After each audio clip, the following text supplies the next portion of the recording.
Welcome back to North Augusta, South Carolina, where Kevin Boyle may have coached his last game for Montverde Academy here in this building yesterday. Of course, they now wait to see if they are going to make the Chipotle National Field. Earlier this week, it was announced that Boyle would be taking the job at Spire Academy in Ohio, ending his 14 years at Montverde Academy, which have resulted in 8 national championships in the last 12 years. Last night, I got a chance to sit down with one of the very best high school basketball coaches of all time. Coach, first of all, thanks so much for doing this. Busy week. Yeah, it's been a very busy week and a very exhausting week.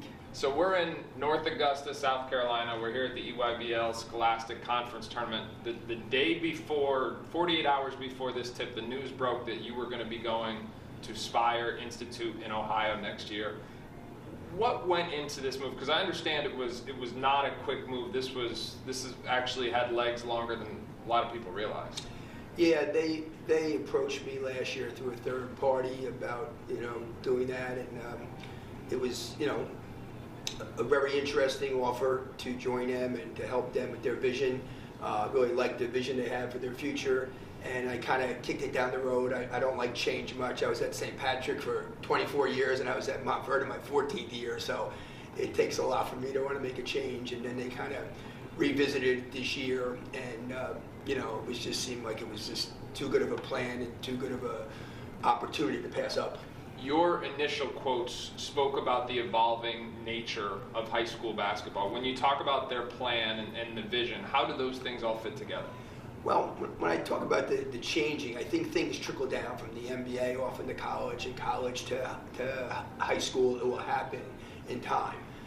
Obviously the NBA players getting paid for years, and now starting to have the college players get that same opportunity, first in real NILs and now in collectives, which are, to me, basically the institutions paying the kids. Yeah, pay to play, yeah. And high school now having NIL opportunities. I don't know if there's any collectives in high school, but there's NIL opportunities, and it's not even that, it's also agents being allowed to be involved with kids. This gym is packed with agents. It's probably more of a change that the agents are now to be involved with kids that are in 10th, 11th, 12th grade. That never happened before. That was looked upon in a different light at one time. So now that really changes, the interaction with these people, maybe the comfort some people have or don't have with, the changing of the time and new people coming in, and, to make sure they're vetting everybody, that they're, got good integrity and good intentions. What is it about the Spire situation that has you so excited? Because like you said, I imagine it had to be something pretty special to get you to relocate, not just you, your sons who are going to go with you, the whole family. Well, one, I think, again, they're totally, I think when you're a for-profit institute like an IMG or Aspire or other schools like that, you have to, keep building your brand. It's very important to build your brand. It's very important to build your enrollment. It's very, very important to, build out your property and those type of things to, make people that have invested in you happy that investment's growing. So I think there's, going to be more of a push in schools like that, obviously, to keep up with the athletics at this stage. And I'm not saying Montverde wouldn't do that or other schools like them, but there's probably not going to be as aggressive as approach as there would be at, a place like Spire. Right? I think they see, a great way to grow their school if they could create teams like we've created at Montverde that, worldwide people are going to know your school's name. You talk about some of those teams at Montverde. I've said on the record a couple of times, I thought last year's team was as good of a high school basketball team as I've ever seen. Where does that stack up in your tenure? Like, what is the best team that you've ever coached? I'm sure you've been asked this question a lot. I think it was St. Joseph's at Roselle, my 7th and 8th grade, second year. Well, I think, we had about 4 teams at Montverde that were, this might sound cocky or arrogant, that I think you can make a good argument we're in the top 7 to 10 of high school all time. Mm-hmm. Ones with Ben Simmons and D'Angelo Russell and Dakari Johnson and Casey Hill was a team that could have definitely played with anybody on a given night. And then people forget R.J. Barrett's team that was undefeated. You had R.J. Barrett, that's averaging almost 20 a game for his career in the NBA. You had a point guard in Andrew Nembhard who starts for the Indiana Pacers and really knows how to play. Mm-hmm. You had Mike DeVoe, who's a big-time player, just a shade below an NBA player, but those were like 6'5", 6'6", 6'6", your backcourt. You have Philip Petruccia, who was drafted and excelling internationally, started in Serbia against the USA Dream Team, and guarding LeBron to start the game. And the big fella, 7-1 that we had, so, that also plays in Yugoslavia, Bolsa, that's playing over in Yugoslavia. That team, again, was really, really good. Now, you could say they had 2 close games, so does that cross them off the list? Right. And didn't quite play the schedule that we play now in the last 5 years in high school. Then Cade's team was, I think they played Cade and Scottie, Cade, Scottie Barnes, Day'Ron Sharp, Moses Moody, Caleb Houston, Tariq Whitehead, Ryan Nembhard, Langston Love, 6 pros. Langston, who 2 years ago averaged 13 at Baylor before he was injured. Right. Ryan Nembhard, who's possibly as good as anybody as a point guard in college basketball. Those were your subs. They won the national subs, won the national championship the next year, And that team, I think they beat IMG 3 times. One was competitive, the other 2 were decisive, and they had 5 pros in IMG. Mm-hmm. They had 5 NBA players in that team, and those games weren't close. So that's a team that people could make a great argument for.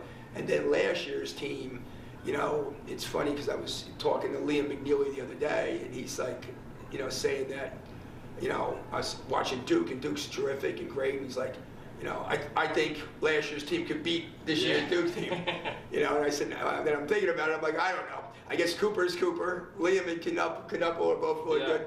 The big at Duke's different, but he's definitely not as talented offensively as Issa or Derek. Yeah. And Rob Wright's the best point guard. Great. Yeah. So it's definitely close. Yeah. It'd definitely be a game where if they went together to Stetson probably be 4th in the country right now. Right. So both won games by we went into Long Island Lutheran last year, had a really good team, number 2 in the country, and they win by 32 in their gym in front of 12,000 people on the road, and a rare, real home high school game. Right. And you're beating a team that's really good, deservingly a top 4 team in the country by 32. Yeah.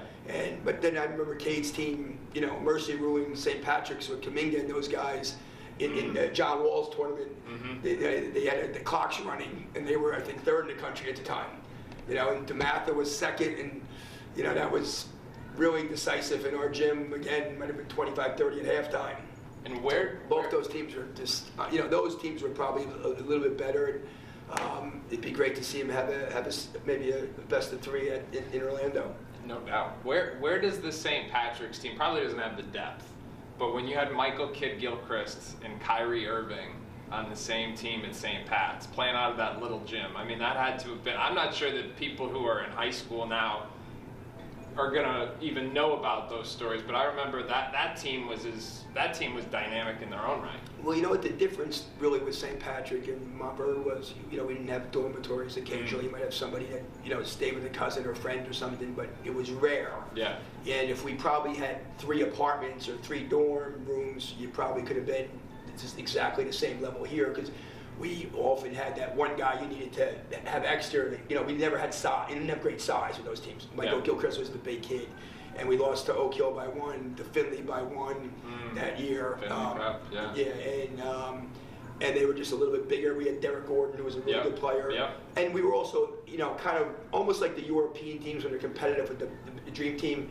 They can't be competitive with us at 16 or 17 or 18 because there's not enough accumulation of years and good players. But when Serbia becomes 30, 28, 28, 27, 26, 25, 22, all of a sudden that team on a given year with all those guys who really know how to play can compete. But when they're 17, there's one of them against our crowd of Americans, and it's always like a 50-point game.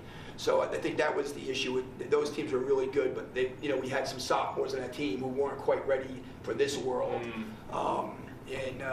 But it is a totally different landscape. In some ways, I think your move to Montverde almost like ushered in a new era of high school basketball. I can remember vividly during COVID going down to St. James, and back then it was the NIBC, and that was, you were very influential in the formation of that. Yes. We all had to be, we all had to like test to get in. I remember it was almost like the high school basketball bubble, and that was the beginning of what turned into the NIBC and what turned into EYBL Scholastic, and now it's got this life of its own. How has it been to be, at the forefront of that throughout the entire process?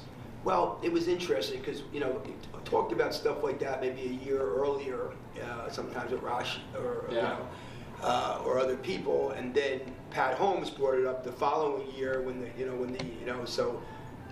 and we had a guy, Casey Kessler, who was the head of our school. I got him involved. I knew if I got him involved, he would get involved. And I thought at that point, could we be the only league or one of the few leagues in America that's playing basketball? And we could bubble everybody. And I think we played 6 games at St. James. And then we played 6 games because school was online, so it really didn't matter where we were. And we had 6 games at Montverde. Okay. So we ended up getting, basically a, complete season. It was on TV. We were all masked up, on camera. Derek Queen, I remember this. Derek Queen was a freshman at St. Francis playing in that bubble. That's when I first seen Derek Queen play. Yep. I am told you don't have a trophy room at home.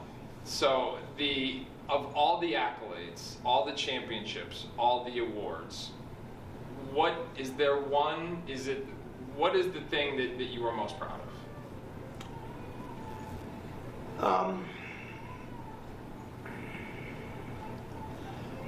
I've always tried to keep it simple, and I kind of have tunnel vision. It's like the next game and next day, and when we're winning, that's good, but that doesn't last too long because you're trying to win again.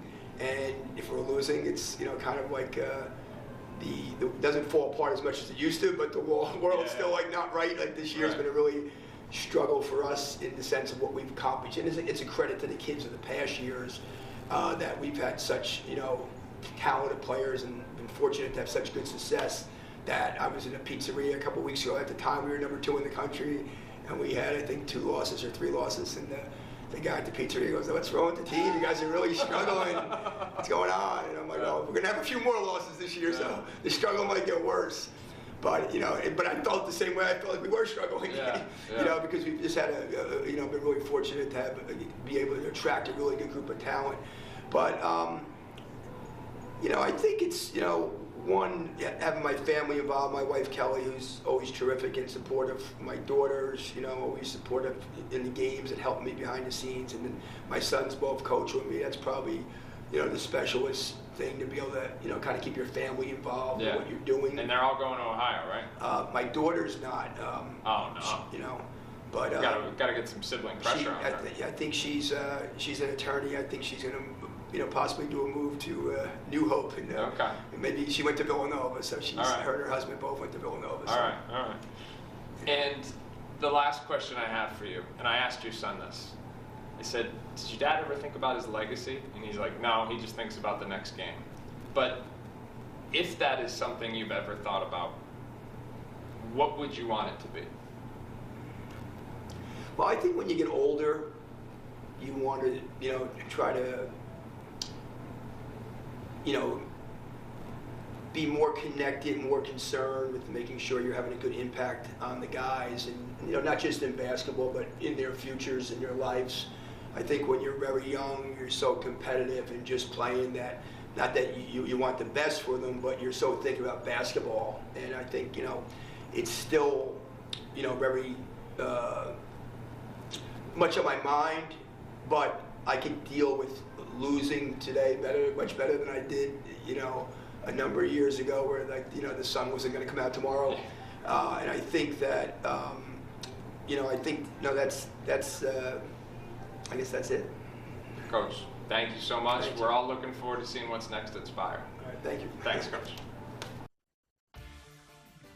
To see the entire interview with Coach Boyle, you're going to want to head on over to the 24/7 Sports channel, and you'll be able to find that as well on 247sports.com, along with wall-to-wall team coverage, recruiting rankings, and transfer portal updates.